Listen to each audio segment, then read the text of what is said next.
not familiar with our programs, we invite you to check out our website, which is just naturalhistoryinstitute.org, and that will be in the materials at the end as well. And we welcome you to our community. Also want to acknowledge our two co-sponsors tonight. The Peregrine Book Company, a wonderful independent bookstore right around the corner from us here in Prescott, Arizona, and Milkweed Editions, the wonderful literary press, which is the publisher of Drew's book we'll talk about here in a little bit. So thank you to Peregrine and Milkweed for being part of this as well. And I'll just say a couple of things here about the program in general before I introduce our guest of honor, Dr. Drew Lanham.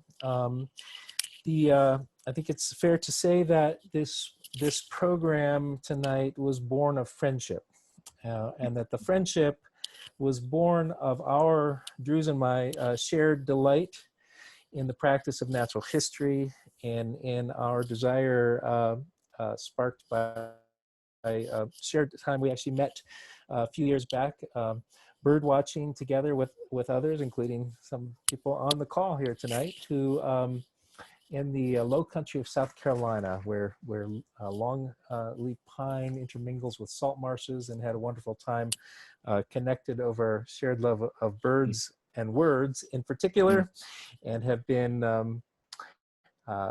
eager to continue working and collaborating together. And this program is one of the results of that. So Drew, wonderful to have you with us here tonight. So let me introduce Drew to you. I know many of you are quite familiar with his work, but Drew is the alumni distinguished professor of wildlife ecology at Clemson University. Go Tigers, as one of the chat comments said. He is the author of the award-winning book, The Home Place, Memoirs of a Colored Man's Love Affair with Nature, and a great many very important articles, among them 9 Rules for the Black Birdwatcher, which was in Orion magazine a few years ago, and many others, and you're going to be hearing from some of this work tonight. And I would say that increasingly Drew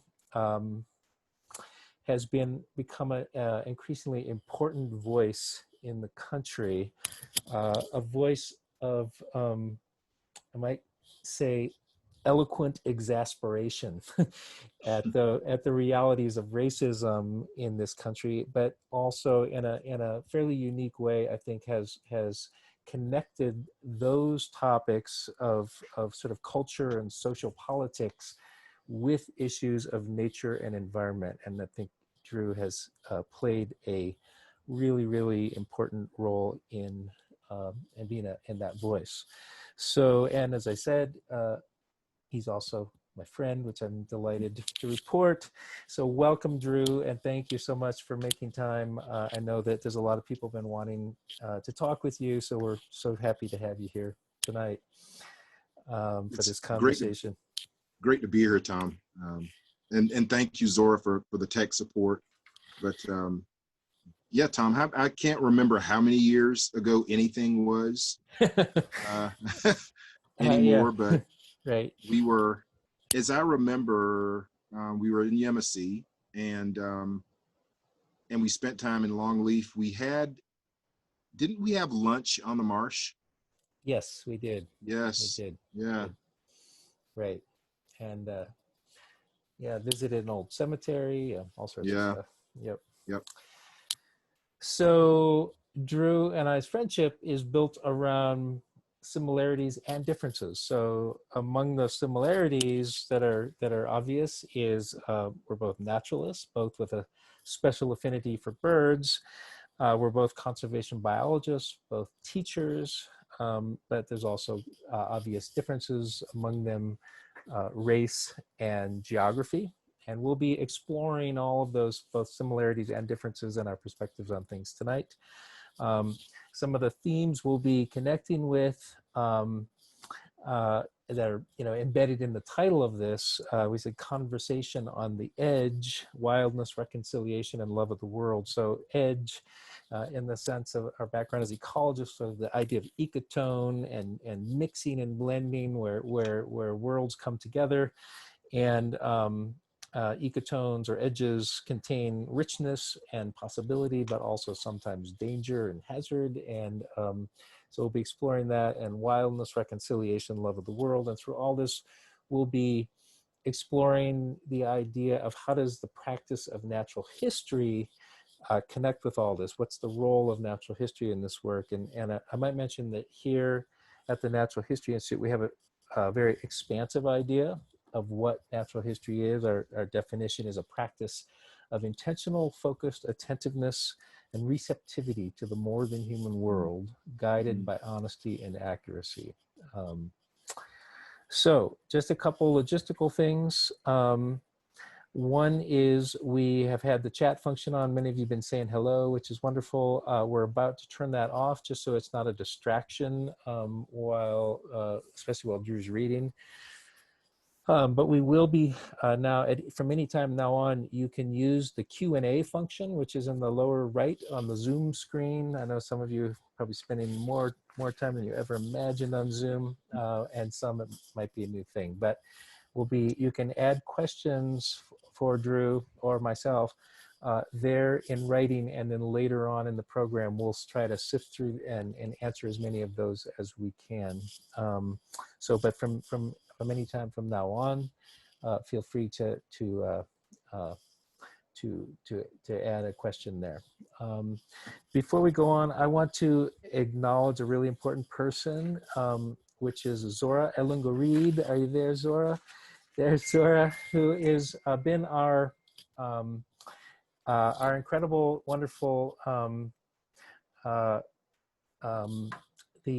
intern this summer. Tomorrow is her last day. We're really sorry to see her go, but among many things, Zora has been the brains behind all of our technical aspects of developing a lot of online programming this summer. Zora is a student at Stanford University, but working with us from New York City. So thank you so much, Zora, and we're going to miss you.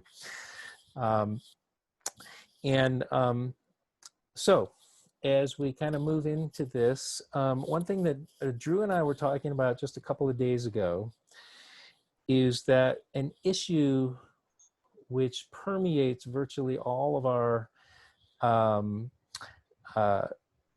so many of the issues that we confront in the world today has to do with identity. And how do we identify ourselves? How do we identify other people? And for that matter, as naturalists, how do we identify other species, which is not always as straightforward as it might seem. So I wanted to invite Drew to maybe kick us off. There's I'm sure many of you have read Drew's book, The Home Place, but there's a beautiful introduction to that book, and I asked if he could start us off by just reading a short excerpt from that where he talks a little bit about this notion of identity. So could you do that for us, Drew? Sure thing. This is again from The Home Place, and from really the prologue, Me, an Introduction.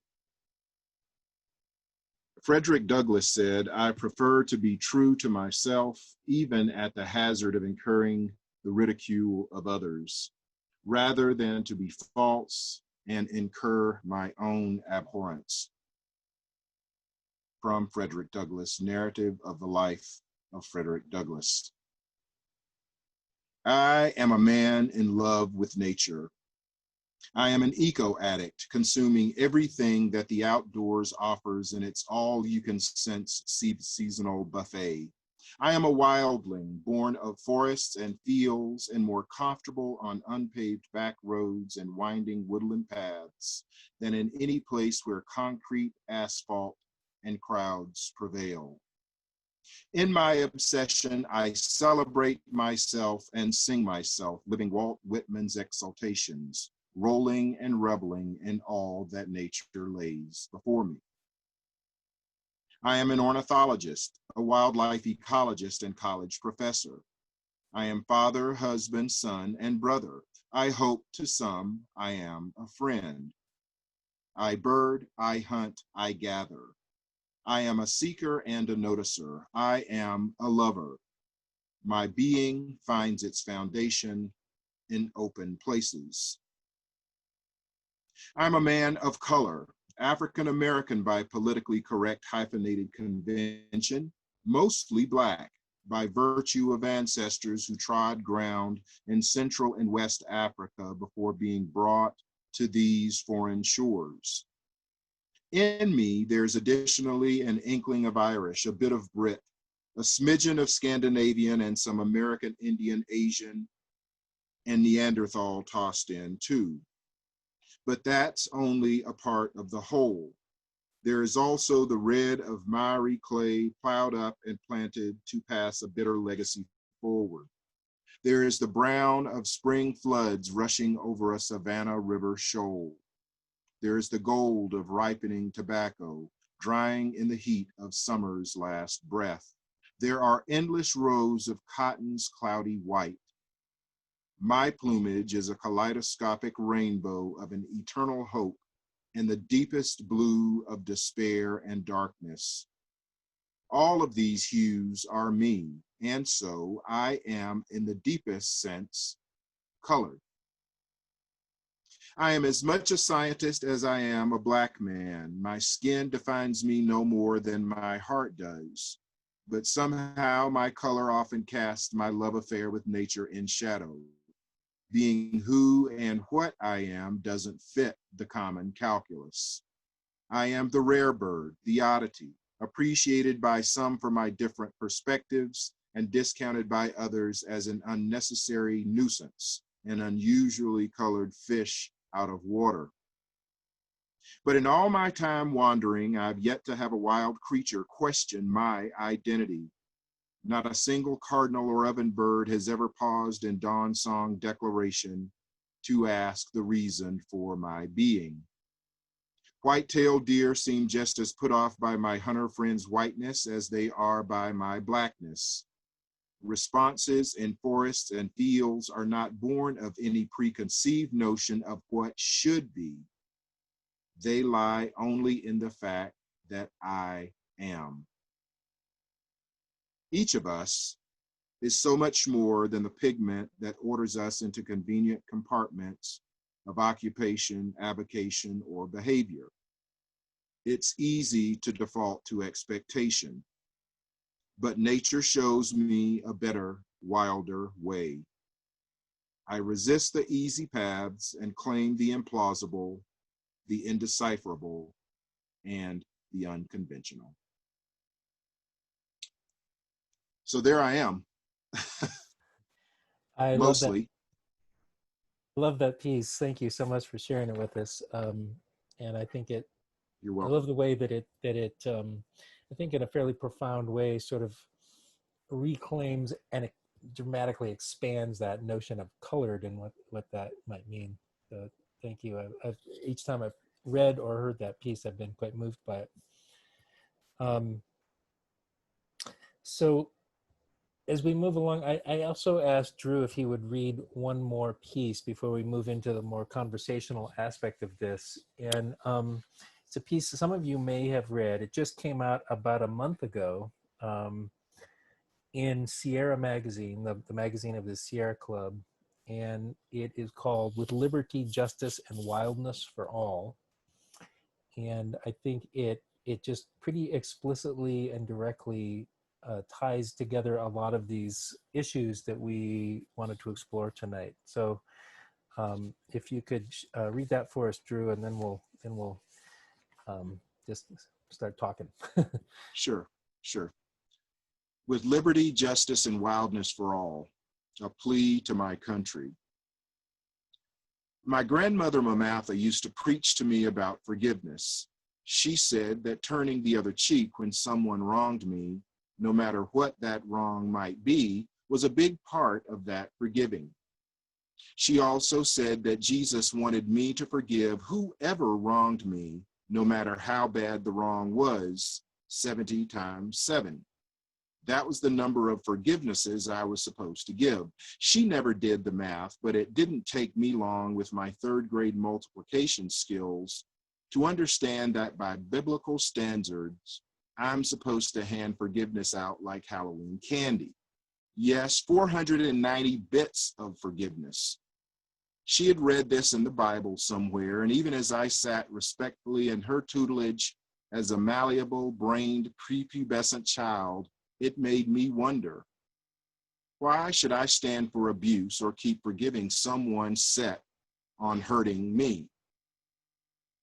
For years, America, beyond that blind adherence to what had been taught to me as a boy, and even as I shed the scales from my eyes to learn about the things you as a nation stood for and promoted, like indigenous genocide, the transatlantic slave trade, abusive natural resources exploitation, misogyny, chronic prejudice, unequal access to civil rights, and a warped sense of jurisprudence meted out on skin color, I stood for the flag and I pledged allegiance to it. I even sang the songs dedicated to you. My country, 'tis of thee, oh say can you see? I drank all the red, white, and blue Kool-Aid and then asked for more. I considered myself a good enough citizen with all that forgiveness in the face of what you'd done wrong. I've been an ever upwardly mobile, law-abiding, good Negro and going for that whole life, liberty, and pursuit of happiness thing your founding fathers espoused. Brainwashing worked way too well on me, on way too many of us. Maybe the 401 years of assault numbed me into submission. Nothing like a hard slap to wake a body up. So much of the affront was built in. The founding fathers rubber-stamped wrongs against the liberated enslaved to let them fester into Jim Crow, land stealing, mass incarceration, codified unequal justice, and outright murder. Hate was woven into your tapestry. It's a lot to look past, America, much less to overcome. Even as you continue to find insidious ways to hit us with widening disparities in wealth, health, and well-being, you salt the stinging wounds with reminders that being Black inside of your reality is the longest and hardest row to hoe. No matter how hard we try, we mostly end up being outliers in your story. I'm thinking now you're way over the 490 cheek-turning, slap-forgiving gyrations my grandmother told me to give you. And so daily, I'm slapped. We are slapped, jabbed, punched, and haymakered by racist social media remarks and policies that call out in codes of approval to the worst among us. When the skinheads, the Ku Kluxers, and the white nationalists claim blood and soil, and you stand by and allow hate to spread like wildfire, it is like a backhand brought down on high each and every time. You gouge the unhealed scars of bondage and bias when you tell us to go back to the countries we've come from. When you set the game up so we get murdered in broad daylight with everyone watching and no repercussions for the crime, you tell us that you do not value who we are.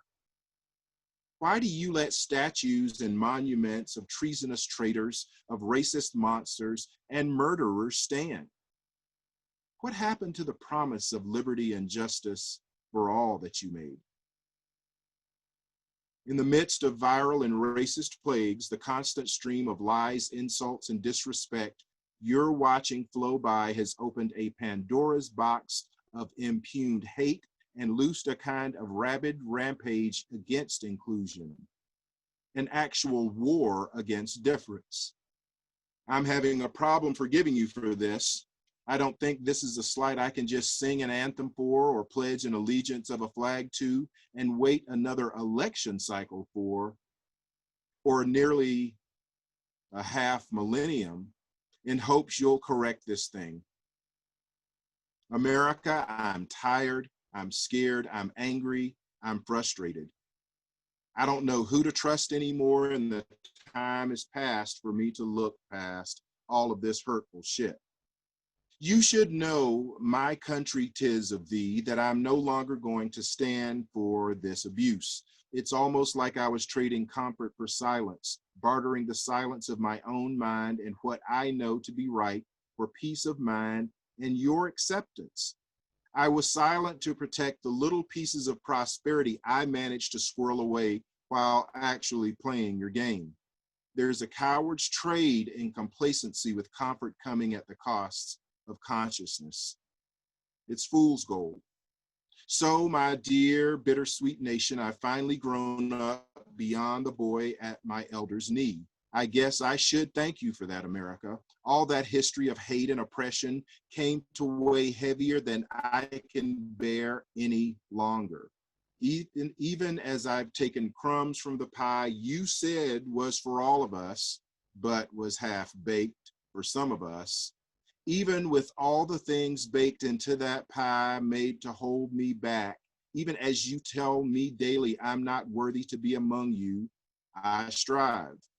And yes, America, I will continue to strive to swim upstream as my ancestors would have me do. But just know, I'm no longer satisfied with the status quo. It's not okay to just turn the other cheek, to be silent and calm, waiting for things to work themselves out. I know it's what you desire, but I won't practice that warped kind of patriotism anymore.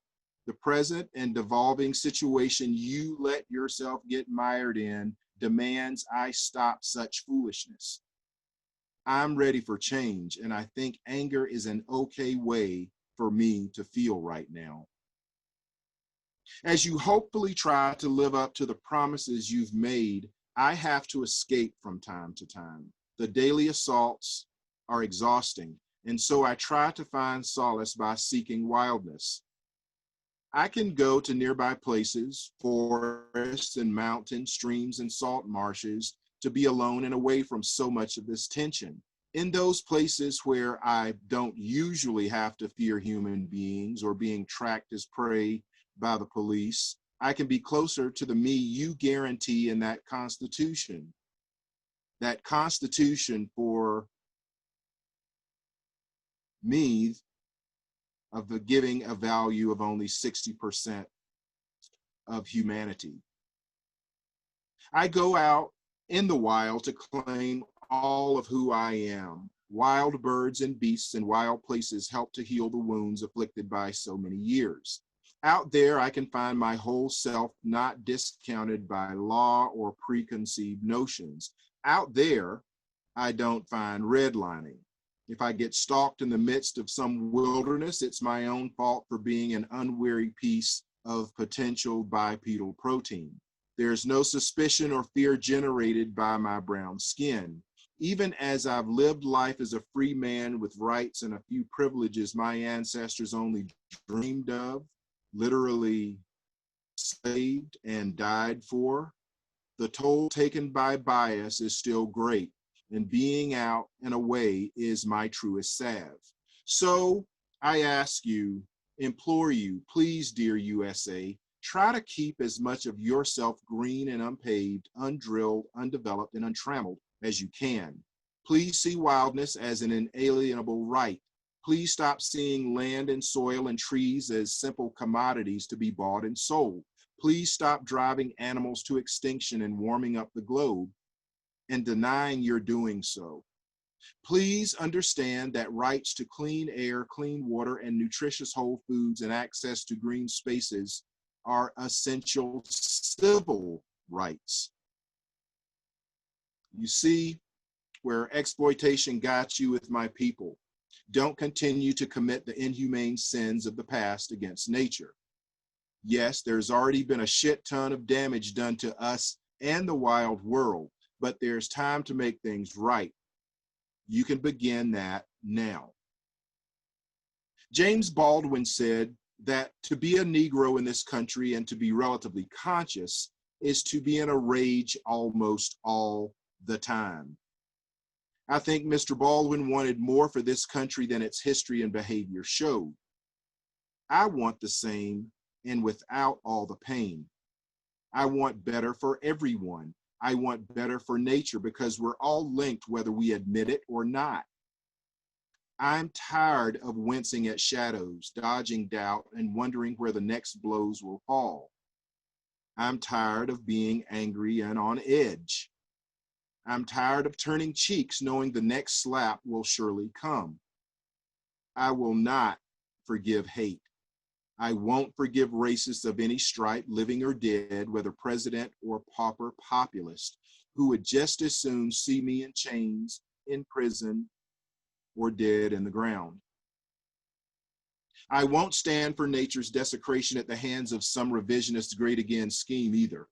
It's just too much, and I demand you cease, desist, and redirect. Past these plagues, I want a new normal and not the same old thing. And until you do better, US, I'm going to keep speaking loudly and not be prone to any more acts of blind forgiveness. So you'll try to do better, right? Yeah, I still love you, America. You're my home, and I've got way too much invested to just let all that go. Remember, it's not just me I'm speaking for, but all my kin and kindred spirits that know what you've done, but want and know you can be better. But you really need to change now. With liberty, justice, and wildness for all, Drew. Thank you so much. Very powerful piece. I know Thanks, Tom. we corresponded a bit right around the time this came out, and you mentioned that you had just kind of made a decision that sort of pushed the boundary a little bit and really speak your mind even more explicitly. I'm curious, have you had, what kind of feedback have you had to the piece? Overwhelmingly positive. You know, I think for me and a good bit of response through social media, some in the comments on the piece, a good many emails from folks all over the country, Tom. That's very satisfying. Mostly from people who get it, who get the frustration as we speak to the theme of edge. I do think some people were probably surprised by it. I'm on social media a bit, and for a long time it was mostly pretty pictures of birds, attempts at some lyric prose.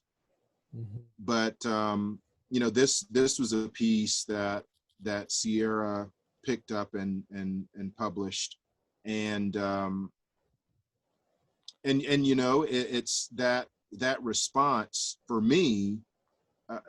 I won't say it's validation, but it's hopeful, because it gives me an idea, Tom, and you and I have talked about this a little bit. It gives me the idea that people maybe are listening with a different ear, that they are paying attention to what's been created, that they are sort of mining the depths for Black Americans of what 4 centuries of this means.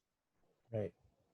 So, I'm grateful that Sierra published it. I would say that as most writers, and this, that the letter probably would have even changed and been even edgier a month hence. Right. Right. I just don't feel it's time to mince words. Right. Well, thank you for writing it and putting it out there, and for all the work you've been doing in that regard. And I know, as so many of us have been feeling so much angst about all of the different challenges facing us right now, but especially this particular one of racism, and so you've sort of developed this, you might say, bully pulpit to really speak some truth to it, and I think it's making a difference for a lot of people, as I have told you before. I wanted to explore a little bit, like, I know for a whole lot of us, the question is, like, what can we do that is meaningful? And you have been speaking out in really important ways. One thing we were talking about the other day, well, I mean, I know that you and I, Drew, we share some heroes, and among them, are Aldo Leopold, Rachel Carson, E.O. Wilson, and I'm sure many others, but I know those. And we were talking recently that so much of the very well-intentioned effort for a lot of people of trying to, what can we do? And some of that is essentially debunking heroes and trying to point out some of the problems with heroes of the past. And certainly one of the prominent examples of that is that the grappling with the legacy of John Muir and the Sierra Club and so on. But I just wonder if you could comment for everyone a little bit of what you think about the wisdom of that kind of motivation to sort of focus on debunking of heroes or challenging those kind of things, because we need heroes too, so how do we balance those kind of impulses? Well, Tom, it's we're talking in large part about monuments, right? Right. And there's some pretty easy monuments to bring down, monuments of traitors and treasonous racists, and those are easy, and we understand the motivation for those things being up in the first place, or flags. So that's what I call the low-hanging fruit, in a way. But I think in one of the things that I was really interested in, and after I published this and Sierra Club came out with its decisions about John Muir, and a lot of us knew about Muir and some of his background, and the Sierra Club decision is their decision to make. And one of my things that I am careful about is that one of the ways that I try to move forward is an understanding, and maybe part of this comes from all my grandmother's teaching, that there is no perfect standard. There is a better standard. And my daughter, Alexis, when she was a very young child, she told me once, she said,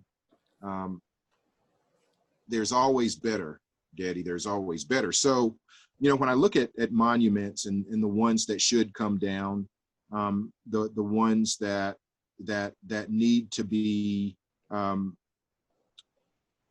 taken away as sort of this false worship, I also am very cautious about using perfection as the standard by which to judge, because that's a very different edge to be on. It's almost like balancing a sword. If you fall off either side, you get cut. So in thinking of that, and thinking of people like Leopold, who is certainly not perfect, or Carson, who is not perfect, or Wilson, all of these are human beings. I think part of what we end up doing, and certainly what we've done with American heroes, with all of these founding people, is to cherry pick. And I think that's part of what we do. And I think it's an important choice to have. But I've always told people that if monuments are going to stay up, and many of those monuments I believe should come down, but if a monument is somehow going to stay up, it has to be fully informed. So when I go to a South Carolina rice field, I don't want the signage to give any impression that our Department of Natural Resources did anything other than sort of manage it from the condition of enslaved people whose technology, know-how, and forced labor created that. And that big sign should say enslaved, and it should talk about what it took to build these things and how people were treated, so that as you're looking out at that marsh at black ducks and hoping for black rails and seeing black neck stilts, that you understand that black people built that. So I think there's an importance to fully informing processes, history, heroes, so that we understand who people are, who people were, and then those things that have been positively laid or built, if those things exist, then we can go forward from them. So I think it's an important thing for us to think about. I've spent a lot of time in conversation with a lot of friends, you and Kurt Miney, my friend John Lane, and Keenan Adams, a former student who is doing great things with the Fish and Wildlife Service. I've spent time with these friends and these thinkers, and thinking about, and on panels with the young brilliant minds for Black Birders Week, and thinking about who we are. So identity again, right? Who it is that we are and how we define ourselves, and whether we define ourselves by past, present, and some aspirational future, or whether we simply define ourselves in this current moment, which is a critical moment. Personally, I'm defined by so much as that sort of soliloquy of colored. I'm proudly a Black man with a capital B, but my genetics, 23andMe, tells me there's other stuff in there. And part of what I've learned is there are probably some, as many of us who are the children of enslaved are, we are also the children of rape and abuse. How do I erase that from my blood without me being who I am? I'm not sure. I don't think I can. And so I need to face who that is. I need to expose who those people were. And I need for people to understand who I am beyond that. So that's sort of the long form answer to it, I guess, Tom. But, it's something that I think about daily. I think about Rachel Carson and all that she endured in her life, and how she was attacked as a woman who maybe lived differently than some people believed she should live or be, or to speak against multinational corporations at the time, but she did. I know people have tried to tear down Martin Luther King. They've tried to tear down Malik al-Shabazz. They've tried to tear down any number of people by holding them to some morality standard that they said, oh, look, see what he did, see what she did. Let's erase them. And I think that's a dangerous thing. So it's something for us to think about going forward with our heroes and who they are, and understanding that heroes aren't infallible. Right. And we shouldn't expect it of them. No, we shouldn't expect it. And I'll never apologize for who people were. I can't. That's not my job. My job as a scholar and a thinker, as a conservationist, is to try to take what was bad and to make it better, and to hold on to enough of better so that those coming beyond me can make it better. Yeah. So to build on these heroes, whoever they are, to build on that ground is important. I could make the argument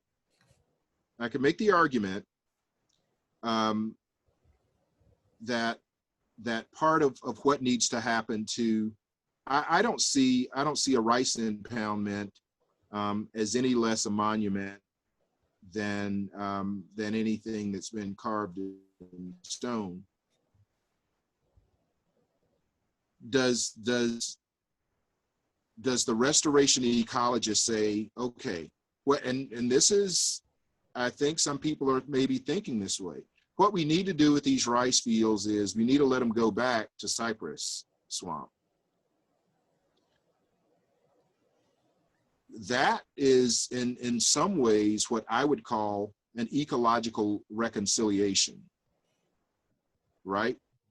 So to let things go to wild, to let them go to some preconceived state of wildness. What does that mean from a conservation standpoint? Well, the duck ecologist can tell you what it means for black ducks.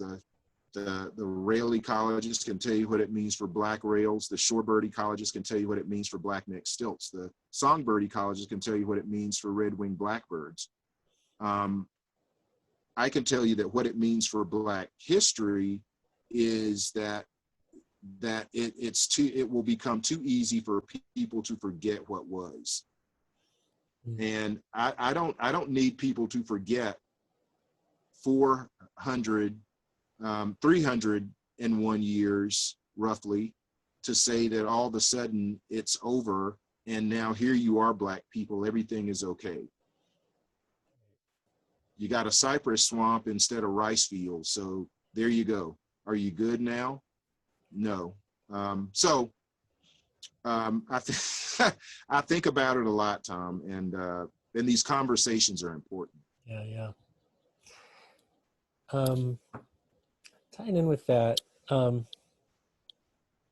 the final couple sentences of your wonderful book, The Home Place, is you say, home, after all, is more than a place on a map. It's a place in the heart. That's how the book ends. And it strikes me that your work has been moving explicitly more and more and more into the sort of heart realm of being a naturalist. I mean, you're trained as a research scientist and so on, and yet your voice has become very, very eloquent about not just the rage a la Baldwin, but also the beauty and the way that connecting with nature moves us in the heart. And can you say anything about that movement for you into sort of becoming more comfortable with, because, you know, in graduate school and so on, where most of us who are trained as scientists are trained not to do that. And yet you've become very, very good at it. And I think is an important part of your sort of legacy you're developing. So anything you can say about the process of moving in that direction and becoming comfortable with it? Well, Tom, I think you would agree. I mean, that's full circle. It's why we got into this in the first place. Yeah. And, you know, stopping, you know, I think about Frost's poem, Stopping by Woods on a Snowy Evening. I mean, we were stopping by mud puddles on a warm summer's night, right? and to see what was there, and not because we were going to run, you know, a statistical model to tell us how many tadpoles might be there the next week, but we just wanted to know what was there. And even in that first impulse, it wasn't so much to know what those tadpoles, what species they were, but just that they were there. And they had sort of magically appeared in this mud puddle after those masses of eggs we had learned to see. So that joy in seeing those tadpoles in that mud puddle, or the joy of seeing a hawk soaring in the sky, or the joy of hearing birds sing and maybe wanting to find out from that what bird was singing, that's heart, you know, and that joy, I think, initially of seeing. And I think that the circuit from our heart to our heads, and sort of this in sort of this being and sort of this interconnectedness, you go to school and learn to be a scientist, and it gets sometimes it gets outright short-circuited, or outright cut, I guess I should say, because as scientists we want to obtain this objectively gathered data, but I would argue as conservationists there's always been an agenda there. And I think if we come out with our hands up and we say, you know what, I want to be a conservationist because I don't want more Carolina parakeets or ivory-billed woodpeckers. I don't want more of that to happen. I mean, as the social activist comes forward and says, I don't want any more murders in the streets. That's my agenda. All right. So then the social activist proceeds to protest, to move policy in some direction so that the murders don't happen in the streets again. Likewise, the conservationist who has seen tadpoles in the muddy pool or hawks soaring in the sky comes forward to learn to be a scientist and learn that scientific process because he, she, or they at some point had this joy of just seeing. So it's been a full circle thing for me. It hasn't always been an easy battle. You know, heart doesn't get you tenure. Right. Well, I think if you learn to play the game, it can. And I'm trying to get people to that point. But I think in the end, Tom, for me, it's been this. I remember standing in front of my conservation biology class on the day of the ivory bill rediscovery, and one of my grad students, Brand Cromer, I believe it was, had met me in the hall, and he's college faculty now. But he met me in the hall and said, "Did you hear?" And I remember, and this is how far back it was. I went and I pulled up Netscape, and there it was, you know, and I had only a few minutes until I went to my con bio class, and it was room full of kids. Nobody was socially distanced, right? They were all clustered in there, and I'm standing in front of them, and I told them the news, and I started crying. And it was because every other day that I had been in that classroom, here I was talking about extinction and habitat fragmentation. We were beginning to talk about climate change more directly all those years ago, and we're talking about all of these things, and it was all bad news every day. And to deliver this one piece of hope was a critical thing. And so that was really sort of the turn. That was kind of a turning point for me. That to look out in an audience and to see people, those who were still awake, to see them with just sort of these drawn looks on their faces, as if, what the hell am I getting myself into? You know, what kind of hopeless misery is it to be a conservation biologist, to be a wildlife ecologist? What does that mean? Does it mean that I'm going to be chasing ghosts all of my life? Does it mean that I'm going to be mired in bad news? Well, I don't shy away from the bad news, but I want people to understand that child that loved, that fell in love, that joy of discovery, the pain of loss.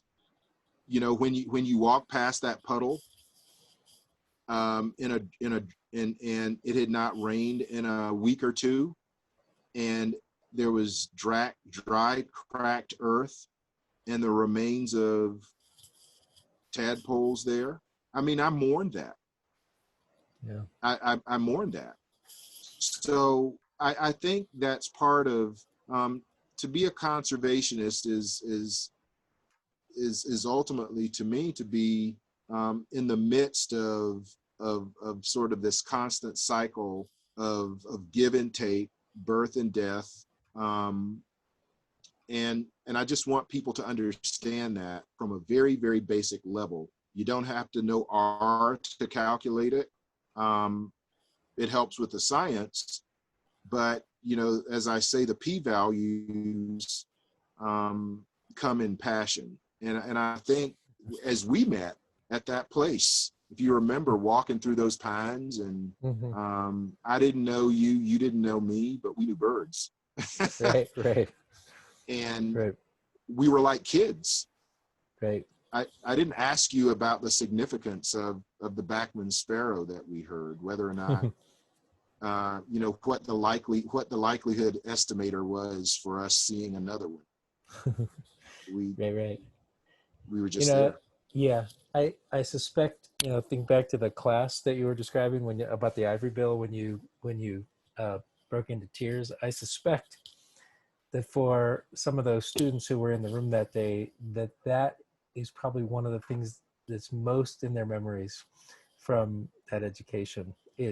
Not only the significance of the ivory bill's reappearance, but the rarity of seeing a professor in the sciences expressing that kind of emotion so openly, and that's actually okay to do. I used to, like you, I taught conservation biology for many years, and I always, on the first day, I would say to people, feelings and facts are both important.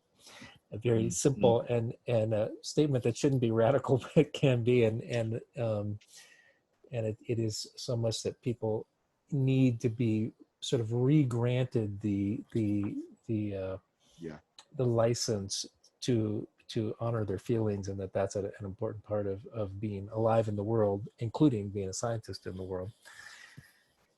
Sort of. I think, Tom, that's one of the important things to me of, in reading, and everybody knows, Leopold is important to me, and Sand County Almanac is an extraordinarily important um, read for me, in part because of the feeling and the fact, Yep, right? absolutely. Um, and every time I lose my place. I start counting the number of times that this four-letter word LOVE occurs. Mm-hmm. And, it's not a word. I'm not sure. I don't know very many editors in any of our journals that are going to leave it in. If we were to say, in the end, love was what drove me to do this. But one of the things that gives me great satisfaction as I look at the acknowledgments that grad students have the freedom to write what they will, that increasingly you see that come out. Absolutely. Increasingly you see that come out, and that's an important thing. So when people read a journal and they read sort of that clarified information, that important information that's been peer reviewed, that's been juried by the peers, that's out there, that we build on as scientists, to understand, to have some idea of what went into it. And that's what I love. I love understanding, it looked really romantic. Those mountains really looked beautiful from afar. But when I got in there to look for Swainson's warbler nest, it was hell. It was hard. And at times I hated it. Yeah. But in the end, I loved what I did because it moved us forward in some sort of way to understand Swainson's warblers better, and maybe how to protect them. Yeah. I more and more recently have been defining natural history in certain contexts as the practice of falling in love with the world. And I love that. actually just gave a talk at the recent Ecological Society of America meeting with that title, and the response was pretty striking. Again, a lot of people going, "This is what I feel." Nobody talks about this. So, so Tom, do you see that? Do you see that world changing? You see more willingness to feel. I do. To let that out. I do. It's kind of, I do see it as like a door opening, and once the door opens a little bit, it gives a lot of people permission to come through, and that's what a lot of the feedback I got to that particular talk. So, I mean, there's still a lot of structure built into that sort of works against that, but I think more and more people, that's what they feel, and to have anybody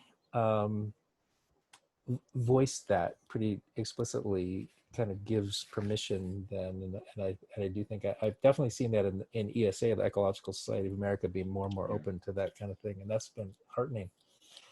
So it's a good thing. So yeah, So I know that there's people that we're starting to get some questions here. I know we've had some people joining us late, and so I want to remind everybody that if you are interested in writing down a question, there's a Q&A tab down in the lower right of the Zoom screen. Go ahead and do that. I just want to ask you one other thing, Drew, and then maybe we'll turn to some of the audience questions. So there's a quote that I had on my office door for years by E.B. White, the famous author of the famous ecological manifesto, Charlotte's Web, among other things. And Stuart Little. Yeah, right, right. Anyway, he said, I arise in the morning torn between a desire to improve or save the world and a desire to enjoy or savor the world. This makes it hard to plan the day. I just think that sums up beautifully a lot of the conundrum that we all face when we care about the world, and yet we're here and we want to be, living fully. So I guess my question for you is, how do we plan the day? And which is to say, how do we find the balance between what he called the saving and the savoring, or between the bearing witness and the speaking up against injustice and so on, and the just like going out and checking out the spotman sparrow or whatever it may be, and how. So I'm just curious how, for you in your life, especially at this time when you're being called on so much and being pulled into so many of these discussions, how do you find that balance? Or maybe I should say, do you? Wow. It's been tough because these are, it's the convergence of so many plagues. I mean, I was counting the other day, there's COVID, there's racism, there's a political plague, there's climate change. And when I ask my students, and many of them don't realize it, America's been perpetually at war. And none of these students that are in classes have been in peacetime. So, thinking about all those things, or having them sort of in your news feed or breaking news across a TV screen, it makes it hard, Tom, honestly. And it's easy to become overwhelmed by all the bad. And so for me, it's important. Writing is one salve. I still go out and I watch birds, and sometimes I call it force feeding. That if for some reason I find myself too long in front of some screen, or have spent too many hours on Zoom, then I've got to find space to get out and to watch some bird, or just to be out in the backyard, to obsess over my pitcher plants or zinnias, or build something. So for me, that balance comes in. My grandmother used to have this saying, what was it? Idle hands. What was it? Idle hands are the devil's workshop, she used to say. She used to always say, keep your hands and your mind busy. And so, for me, that part is important. So to write, to celebrate, to find joy in words, to find joy in birds, to find joy in little bits of wildness, not in faraway wilderness that I can't get to now, but the wild things that happen right before my eyes in the backyard. So that is the sort of the important balance, but it's not easy every day, because I do feel that it's important to speak up, that it's important for people to know that I'm thinking about more than the birds, that I'm thinking about whether or not personally I'm going to survive to the next day to see them. Right. one of the first things I do in the morning is when I wake up, and I sort of collect my breath, and I'm like, okay, I'm breathing. And that's not something that we can take for granted, either from COVID or having someone's knee on our neck. So I've become really aware of breathing.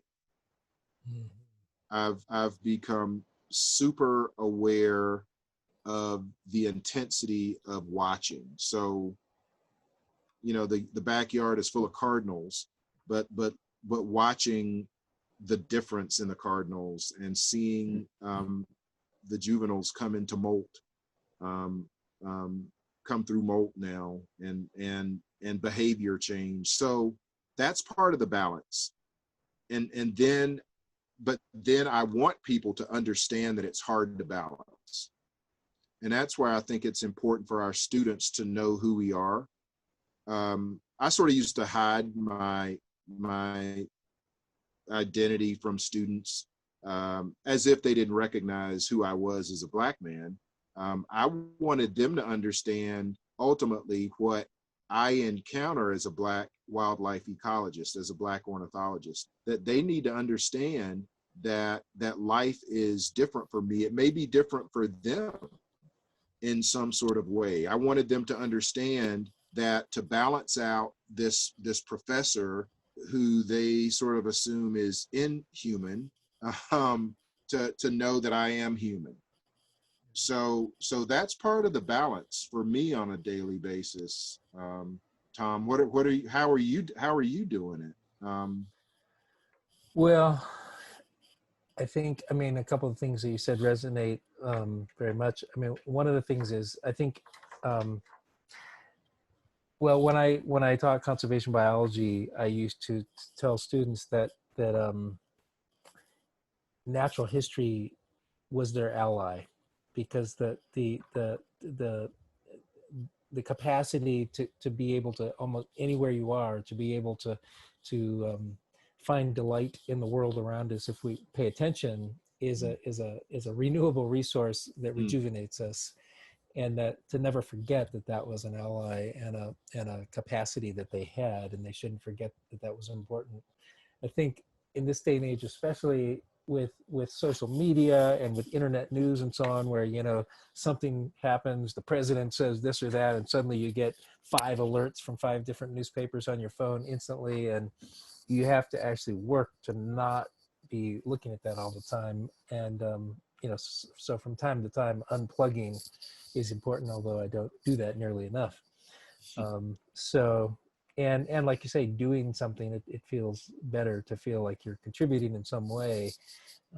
But there's, you never, my question sort of, kind of held a misconception, which is that there is a balance that you can find, and it's kind of an ongoing challenge to try to grapple with that, I think. But well, you can stand on one foot for as long as you can, but I think it's a dynamic thing, right? We're sort of constantly, and I think now we're in a place where we're waiting for whatever next shoe to fall. Right. And so that's an edge that we're on, that is wearing. And for me, again, taking that edge off now with fall migration being underway, and I got to get out yesterday and find a white-winged dove. There are a couple of olive-sided flycatchers that are hanging around now. So that's one of the things that gives me joy, to understand that this cycle keeps going. Right. And that migration isn't some sort of biphasic thing, that it's ongoing, and that these birds' lives, wild lives, are going on all around us, as you say, as if you notice. I'm sitting in the backyard one day watching these cardinals, and I hear this light chip behind me, this insistent chip, and there within, 15 feet is a yellow warbler. And that dark, that eye that they have, and that just brilliant, fresh plumage of this bird. And it's in a wax myrtle at first, and then it flits over to it flits over to a butterfly bush, Bedelia, right? I shouldn't have that in my yard as an ecologist, but I do. Beautiful. And it's there, and it's picking bugs out of this Bedelia, and I'm watching it. And then something tells it to fly, and it chips, and it flies away, and I don't see it again. And the beauty of that bird was so captivating to me. And then my mind began to think, as my heart was feeling all this beauty, I'm wondering, where'd that bird come from? You know, what did it have to come through to get to my postage stamp of a backyard? To be that close to me, for us to share the same air, for us to breathe really, we're breathing some of the same molecules, right? And that gave me immense joy. And in that moment of seeing that yellow warbler, I was not thinking of any other trouble in the world. Yeah. Not a single one. Yeah, moments like that are transcendent, and so it lifts us above all of that, and then they don't last, almost by definition they don't last that long, but it kind of, I think, allows us to then move forward with a new just a new clarity. Yeah, it's the next step. It's one step at a time, one breath at a time. Yeah. So I'm aware we've been going for a while, and I want to be aware of the time, and so I want to see if we can get to answering a few of the questions that have been coming in. Okay. Actually, a couple of the first two questions were both about where you're sitting. People asking, like, somebody asked if it's a gypsy caravan or. So, yeah, I'm on wheels here, being pulled by draft donkeys. No, right. It's this place is called the Thicket. It's really a converted little storage house that's only about 30 steps from the front door, but it sits in the side yard, and it's filled with stuff that I love and have collected. It's always one bird away from being a hoarder's paradise, but it's on the edge of the yard, and in a South Carolina Upper Piedmont suburb. It's a working class neighborhood, and this is my working class ecologist sort of hubble. Right. So somebody said, is that like a screen background? So it's real. Yeah, believe it or not, it's real. So another question here from my good friend Richard. He as asking you, he said, one of the most moving passages among so many in Home Place was your description of flying over the U.S. and longing and dreaming of ways to engage children, particularly Black children, with falling in love with the natural world. And he'd love to hear more about where you envision hopeful paths forward for engaging more young people with the natural world. Well, I think, let me take bird watching, and you'll hear me say bird watching these days more than you hear me say birding. Not that I have anything against birding, but since I'm a writer, there's an intentionality to words, right? And watching implies some different intentionality rather than just sort of erring. And so that's one of the things that I think is important, and that children are most children are born naturalists. I mean, they're counting fingers and toes kind of in utero. They're exploring themselves in their environment. So I think not to sort of teach that out of them is important. And part of the way that I think that we get to young people is through our understanding of connection. And a lot of that comes through food, right? And understanding where our foods come from.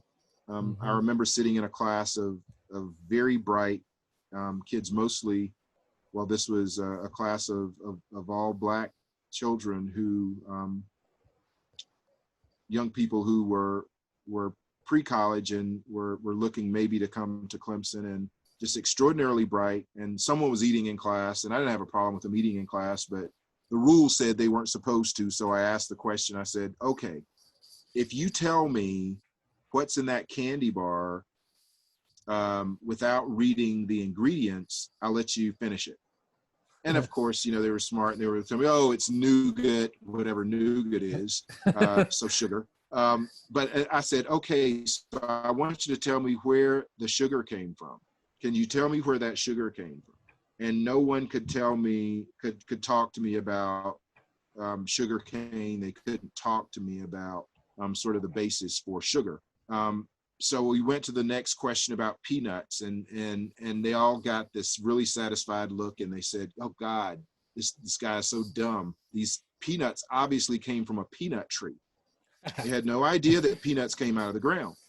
So I say all that to say, for people to understand where basic sustenance comes from. I mean, I had the privilege of growing up on a farm where most of the food that we ate came out of the soil under our feet, came from cattle that we raised, came from the chickens that were in our coop, came from the fruit of our own orchard. So that was a privilege to have that.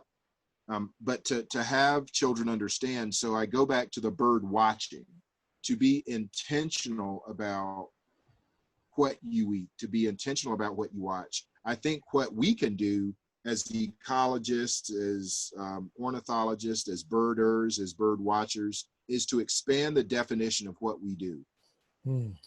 So Tom, the first thing you tell your kids in your classes is feeling and facts are important. What I do is my students come in class to Marvin Gaye's The Ecology. I'm blasting it. All right. I like it. They got to hear Marvin talk about things in 1970 that haven't changed, that in many ways have gotten worse. Mm-hmm. And in a class of 50 students, 50 mostly seniors and some graduate students who have ever heard that. And like, man, who's that guy? He wrote this back in 69 or 70, and you're hearing history repeat itself. So what are you going to do to move things forward beyond, so that you're not saying as an old geezer, this was playing when I was a youngster. So I try to meet them where they are.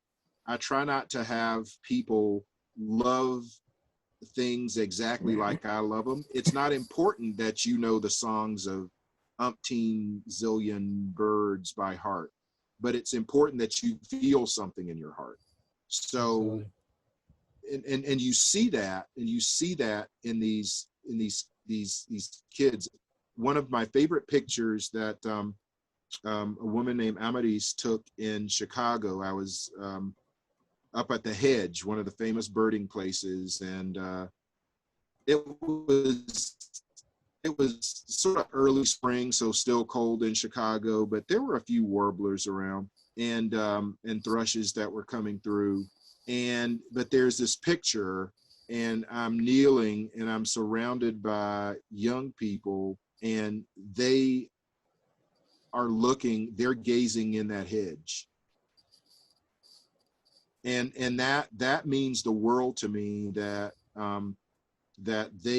their attention was on watching. So I think if we expand, I like the term bird watching,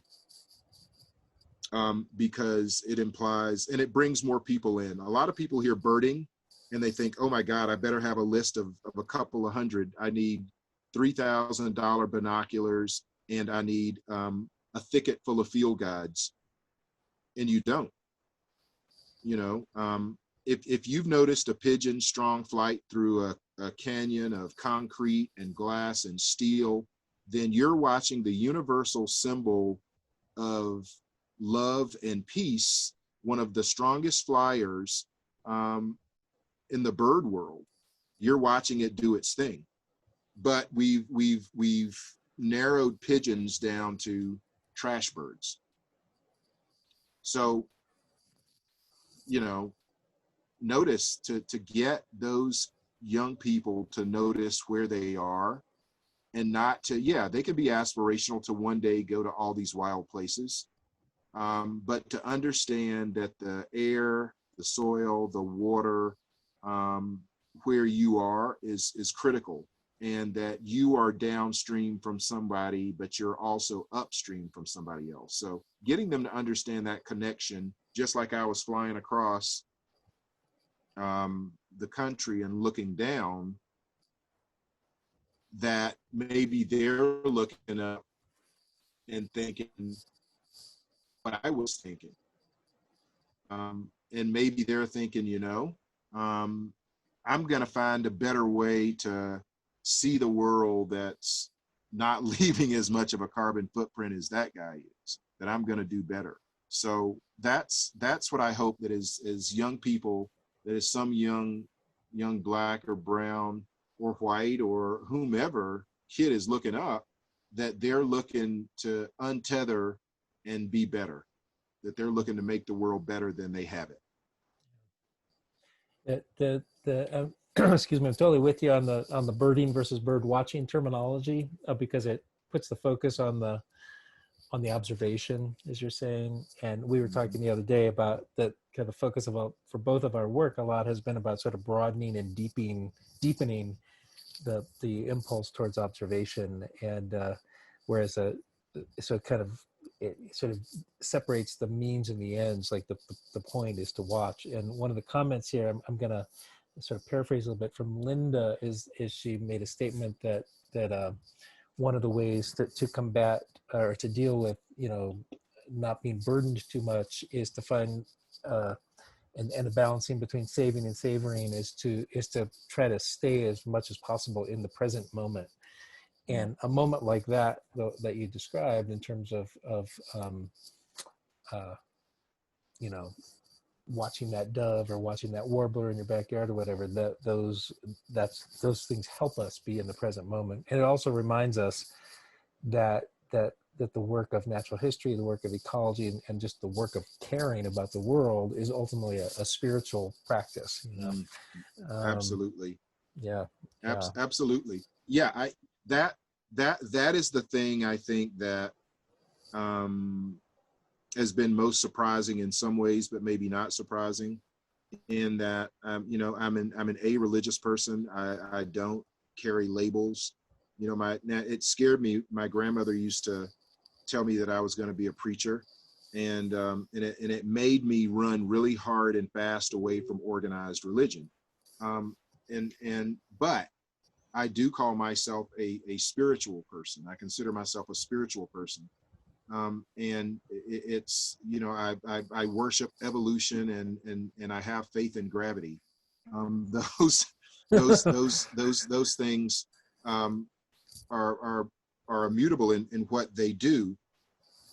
But then to have some heart and some sense of connection is where I see the spirituality. And I thought about the mission that you were reading, Tom, of natural history, of integration, health and well-being, and loving or thinking about this more than human world. That to me is everything, man. And it's why I think even without you telling me who you were when we first met, there was this sense of it in the conversation that we were having. As we walked around, there was just this sense of this kinship that I got, and so that was the important thing. And as Linda, who's another writing friend, if that's Linda Emerson, that I met up in Vermont, that is a critical thing. I think that's another thing that gives me hope in having that kind of meeting. Or I'm thinking about that white-winged dove yesterday. How many people go out and are just, and the skies are filled with mourning doves in my part of the world? And a buddy of mine, Steve Patterson, was out. We were socially distanced and watching these birds. And Steve was taking the time to go and look at every dove. And there it was, there as plain as day, a white-winged dove, but among probably 100 or more mourning doves. And that was bird watching. And we never would have seen that different bird we would have made assumptions about it. And I think there are lessons for us in that with people. And so I didn't make assumptions about you. You didn't make assumptions about me. We didn't ask one another to see each other's bird lists, to discount one another somehow in some sort of way. We were in that moment.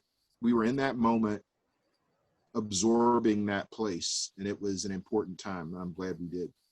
Absolutely, absolutely. Here, I was just reminded. There's a wonderful local group here in Prescott, Arizona, called Prescott Women Birders. It's a group of women that go out birding together, bird watching together, really every at the same day every week. And their little slogan on their patch is "Bird every bird." Just really check out the world. So I love that. Yeah. So we're really running late in time here. So we just have time for a couple more of the questions. Let's see here. So Bill said, as we examine heroes and debunk some of those monolithic views of those heroes, he also wrestles with concepts and agendas that have been dusted off into some debunked. And as someone who works in the legally defined wildness of wilderness, capital W, I see and own the definition of wilderness failed to own the native history of the land and was framed by some of the heroes we now recognize had abhorrent and selfish views. I want to restore the modern value of designated wilderness to rebuild the value of wildness for all Americans. Is the wilderness idea something worth salvaging and presenting in a new frame? I think so, but I'm clearly biased. Well, I teach a policy class, and that's one of the things that I tell students. Again, let's think about it.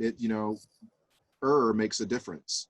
Bird watcher, wildness versus wilderness. So I think they're as we tease it apart, that in those original definitions that some of those white patriarchs were seeing only themselves in that wildness, in that wilderness, and no there.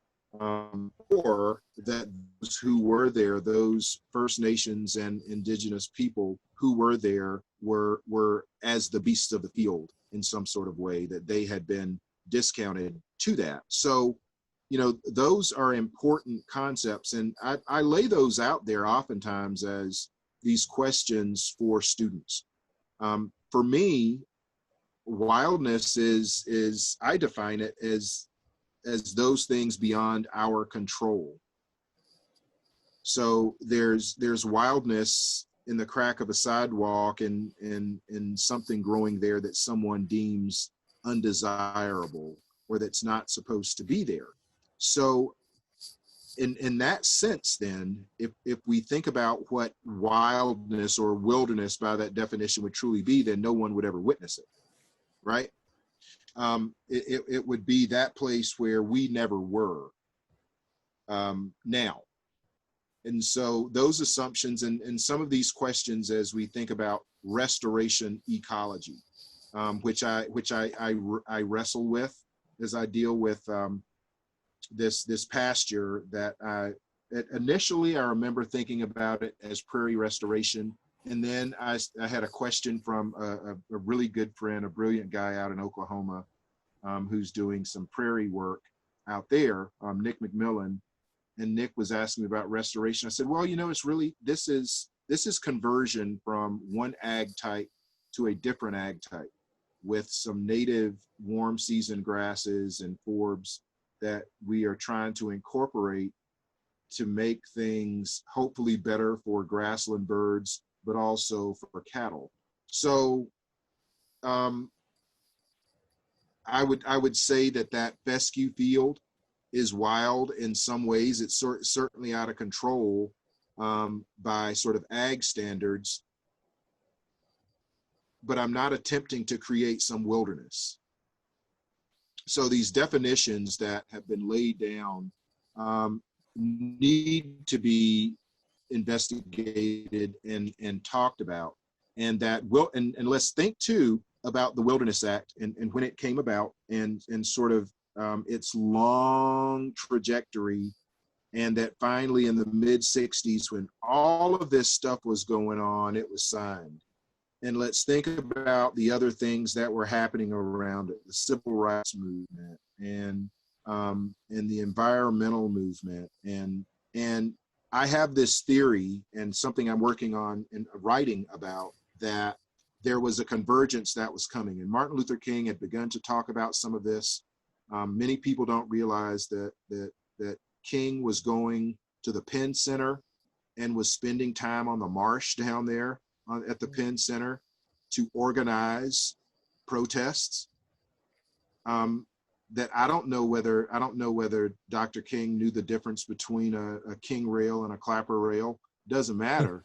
What matters was that he was down on the marsh and he found a place of peace and solace where he could organize his heart and mind to go out and change the world.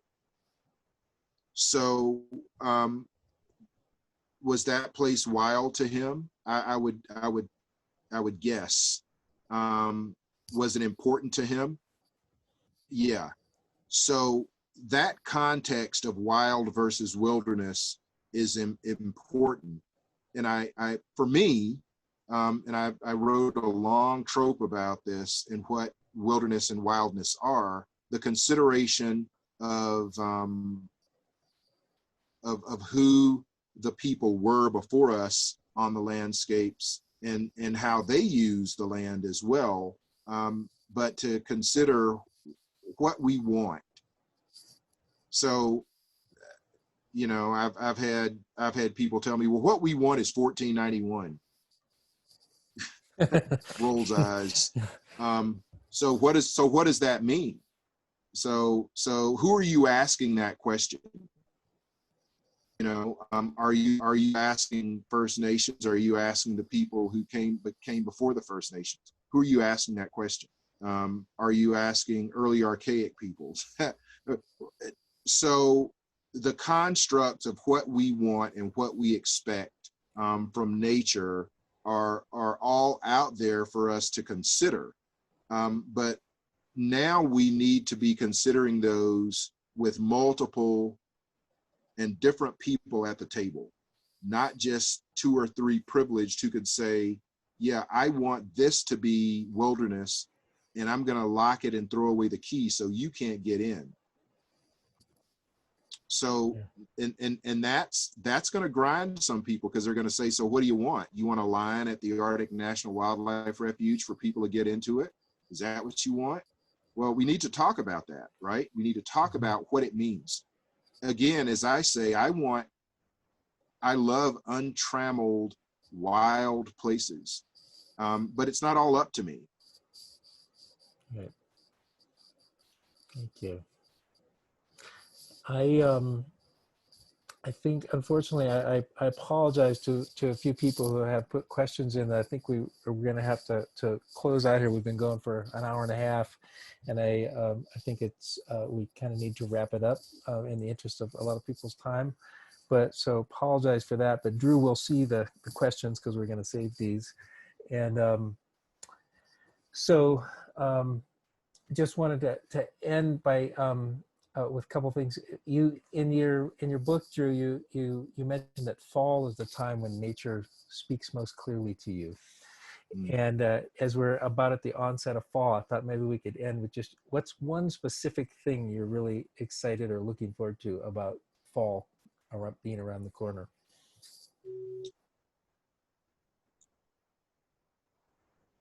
Golden, the yellow in every hue, and just the way suddenly one day you're on a road or a path, and the yellow of asters and sunflowers and all of that is just, there's this overabundance of yellow. But then the angle of the sun and the way it hits that yellow, and there is a crispness to the air that you can feel. and the sun is sitting lower and it's slanting just so, and you can feel the turn. You can feel the turn. Love it. Wonderful. This is a yellow place in the fall too. um, so thank you so much, Drew. It's been such a pleasure to have this conversation, and I'm sure we will have more. And I want to thank our co-sponsors, the Peregrine Book Company here in Prescott, Arizona, and peregrinebookcompany.com, and you can order Drew's book from them if you don't already have it, and also Milkweed Editions, the publisher of that wonderful book. So thank you, both Peregrine and Milkweed. Thanks again to Zora, our great intern. Thank you to all of you for making time. I know that these days we're all bombarded with invitations to Zoom-based events, and we really, really appreciate you making time to join us here tonight. Also, I wanted to mention that within about 24 hours, a recording of this will be up on the Natural History Institute YouTube channel. So if you just go to YouTube and put in Natural History Institute, you'll see all sorts of stuff there. Also, by the way, there's another, Drew and I were both part of another event just a couple of weeks ago that was through the Institute, that was involved with the Ecological Society of America, and Drew was one of the readers and gave a great reading of something different than tonight. One of the questions after that was, how do I join Drew's church? So you might want to check that out if you want to find out about Drew's church. And so again, thank you to everyone, and we hope to keep in touch again. If you're interested in finding out more about the Natural History Institute, we welcome you, and our website is naturalhistoryinstitute.org. Please join us again. So thanks everyone, and good night, and thanks again, Drew. Thank you very much, Tom. Thank you, everyone. Good night.